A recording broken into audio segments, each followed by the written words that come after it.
Ano po yung naging epekto sa inyo ng bagyong Karina? Sobrang sakit nung bagyong kanina na dumaan sa akin kasi po yun po yung binaha yung bahay po namin, tapos yung business din po namin is pinasukan ng maraming daga, ipis, kinain po yung mga products.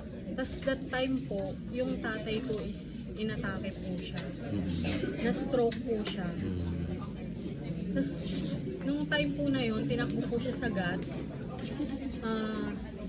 Inano siya, yung sinitiskan yung utak niya, yung ulo niya na malaki po yung blood clot.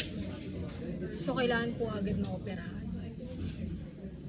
Wala din po kaming pera nung mga araw. So humingi ako ng tulong para malipit siya sa malaking ospital kasi yung GAT po is wala po siyang parang ma-accommodate si tatay. Tapos nung time po na yun, nalipat po si tatay sa ospital ng Maynila. Paalis na po sana, papunta na po ako sa ospital ulit. Then yung sasakyan ko naman po is kinain ng daga yung mga wire niya. So nagmotor kami. So pag motor naman namin, sobrang lakas talaga ng ulan. Talagang sobrang sakit nung bagyong Karina para sa akin.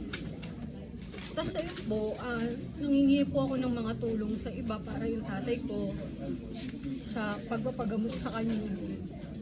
Tapos ano siya na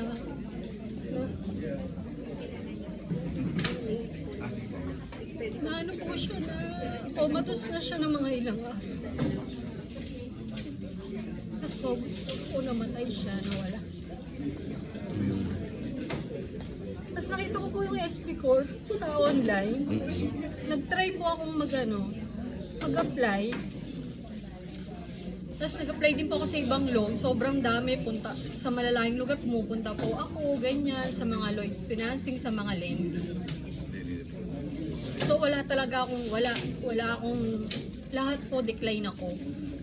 So every time na sumasamba ako, iglesia po kasi ako, na pinagpipray ko lang na, Ama ko, ano pong nais niyo para sa akin? Para sa amin ng pamilya ko, lahat ibinibigay ko po sa inyo. Tapos one time biglang nag-message yung SB Corp na, ayun nga po, naaprubahan ako, ganyan, tumawa. Para ayun pala yung ni God, siya yung kasangkapan talaga ni God na yung binigay sa akin. Kasi ang dami ko in-apply, sobra eh. Siguro mga lagpas mga 15 na sa loan. Pero si SB Corp lang po yung sa akin. Nagsagip ba sa lahat ng napagawa ko na yung shop ko. Tapos nung nakuha ko na yung loan, yung shop ko is nasa 200,000 po yung pagpapagawa. Ano pong business nga pala? R&M Cafe po, donut po, tsaka coffee, ganun po. Ayun po, tapos yung mga kapatid ko din po kasi wala, yung nanay ko nasa akin na po nakatira, ganun po.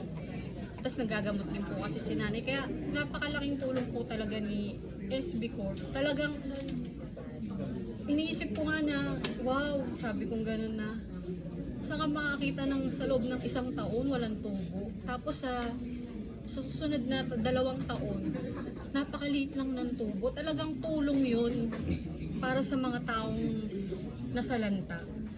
Ayun po, kaya sobrang nagpapasalamat po talaga ako.